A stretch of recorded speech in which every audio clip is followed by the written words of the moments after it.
जुनून जुनून जुनून जुनून।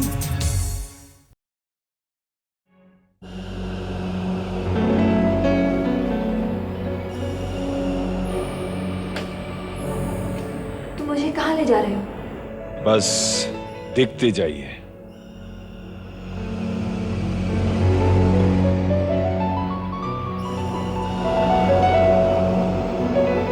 अब पूछो, क्या पूछ रही थी? ये तुम मुझे कहाँ ले आए हो केशव? उस घर में जिसकी जीनत इस वक्त तुम्हें होना चाहिए था। वो घर जो तुम्हें खो जाने के बाद इस केशव कलसी के लिए बिल्कुल सुनसान और वीरान हो गया है। मुझे बहुत गिले करने हैं तुमसे, बहुत शिकायत है। आओ बैठो।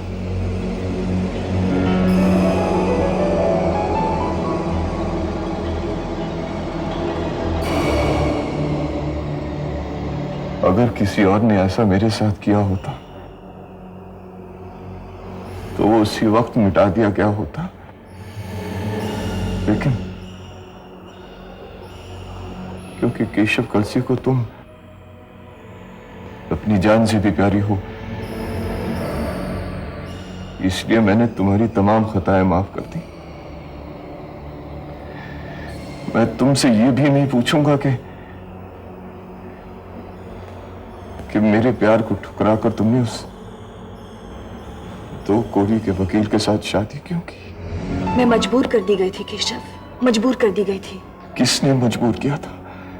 तुम्हारे डैडी ने? हाँ, डैडी ने मुझे सड़क पर फेंकने की धमकी दी, मुझे अपनी सारी जायदाद से बेदखल करने और अपने आप को खत्म करने की धमकी दी थी।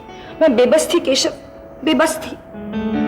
इस सिलसिले में तुमने अगर मुझसे बात की होती तो कोई ना कोई रास्ता निकाला था। डरती थी कि कहीं डैडी कुछ कर न बैठे, नहीं तो ये मिनी तुम्हारे बगैर किसी और की नहीं हो सकती केशव। इसलिए तुम उसके साथ हनीमून मनाने कश्मीर गई थी। वो क्या हनीमून था? It was a disaster. तुम्हें नहीं मालूम तुम्हारे बगैर वहां का एक एक लम्हा मुझ पर कैसे भारी हो रहा था। और तुम उन लम्हों का भारी बोझ अपने अंदर पाल रही हो।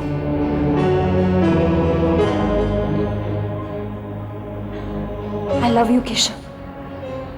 मैं तुमसे अब भी वैसे ही प्यार करती हूँ जैसे शादी से पहले करती थी। तो फिर तुम अपनी कोख के अंदर उसके बच्चे को बर्दाश्त कैसे कर रही हो? समझने की कोशिश करो केशव। क्या समझो? तुम्हें अंदाजा नहीं कि कैसी कयामत मुझ पर टूट पड़ी जब मुझको पता चला कि तुम उसके बच्चे की मां बनने वाली हो। उस पर मुझे ऐसा लगा जैसे मैं हमेशा हमेशा के लिए तुम्हें खो बैठा हूं। इंसान कभी कभी कैसे बेबस हो जाता है, तुम इसका अंदाजा नहीं लगा सकते।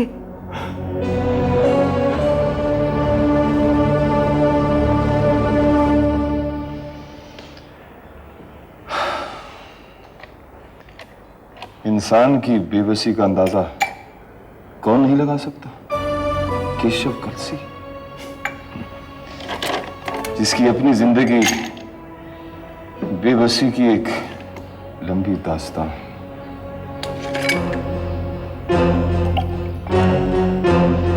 तुमने इस दिल में झांकने की कोशिश की होती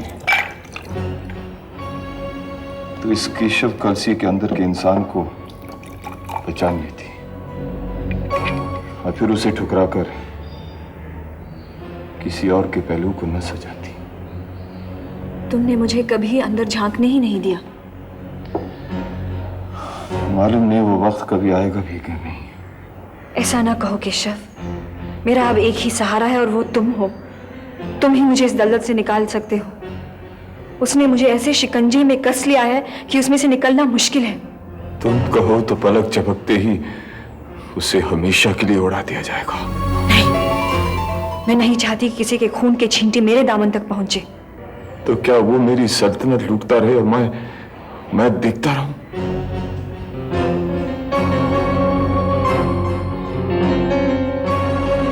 तुम्हारी ये सल्तनत तुम्हारी है केशव, बस तुम्हारी। कुछ देर इंतजार करो, उसके बाद सब राहें हमवार हो जाएगी।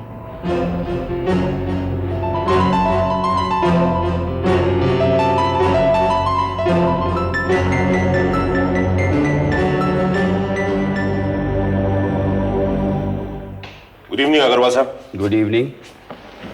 अरे अरे नील बेटा, तुम कब आए? आप किताब पढ़ने में इतने खो गए थे कि आपको एहसास ही नहीं हुआ कि मैं आपके बिल्कुल पास आ चुका हूं। बेटे, बड़े सालों के बाद किताबें पढ़ने का शौक फिर से जाग उठा है। वैसे इसका क्रेडिट भी तुम्हें ही जाता है। तुमने मिन्नी को अपनाकर मुझे खोया हुआ सब सुकून वापस ला दिया है बेटे। मिनी है कहाँ? उसका कमरा तो बंद है। मैंने नीचे भी देखा था तो वो वहां थी नहीं। हाँ, वो उसकी सहेली सुरेखा की मैरिज एनिवर्सरी है, उसी ने खाने पर बुलाया है। आ रही होगी अभी। रामदास भाई जी, साहब हमारे साथ ही खाना खाएंगे। नहीं नहीं, घर पे माँ इंतजार कर रही है। अरे नहीं बेटा, एक बार दोनों बाप और बेटे को एक साथ अकेले में इत्मीनान से बैठकर बात करने का मौका तो दो। आज तक जब भी अकेले में बैठकर बात की, टेंशन ही टेंशन रही। मैं निर्मला जी को फोन कर दूंगा। आप इतने अच्छे हैं कि मैं आपकी बात को टाल नहीं सकता। मैं खुद ही माँ को टेलीफोन करता हूं।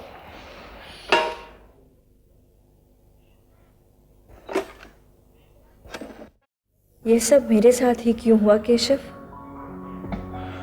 सब ठीक हो जाएगा मेरी जान, सब ठीक हो जाएगा। बस किसी तरह उस बच्चे से अपनी जान छुड़ाओ। उसके बाद हम दोनों एक नए सिरे से अपनी जिंदगी शुरू करेंगे।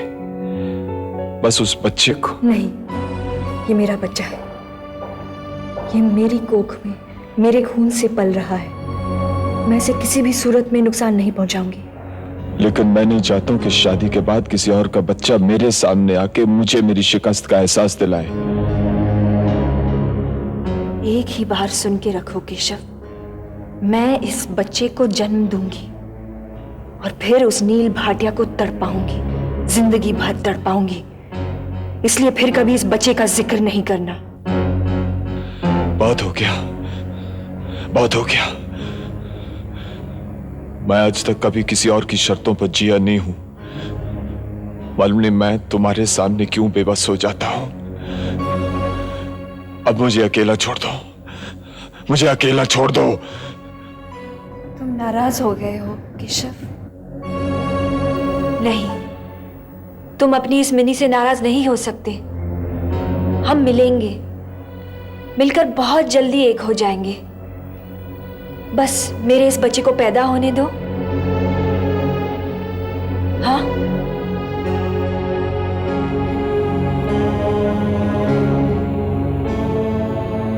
ठीक है। बहुत देर हो गई केशव, अब मुझे जाने दो।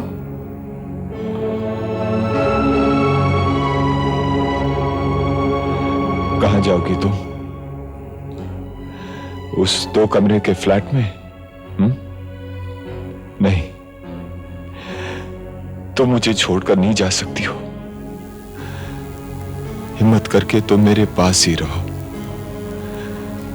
सारी दुनिया लाकर मैं तुम्हारे कदमों में डाल दूंगा। जानती हूं, लेकिन फिलहाल मुझे अपने रास्ते पर चलने दो केशव।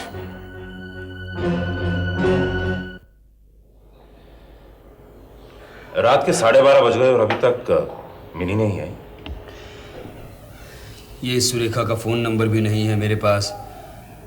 नहीं तो पूछ लेते कि अभी कितनी देर और लगेगी। कोई बात नहीं, पार्टी में तो देर हो ही जाती है। आप जाके सो जाइए, मैं भी चलता हूं मां के लिए। अच्छा बेटा, गुड नाइट। गुड नाइट बेटा।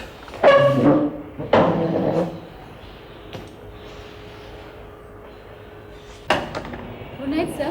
Good night.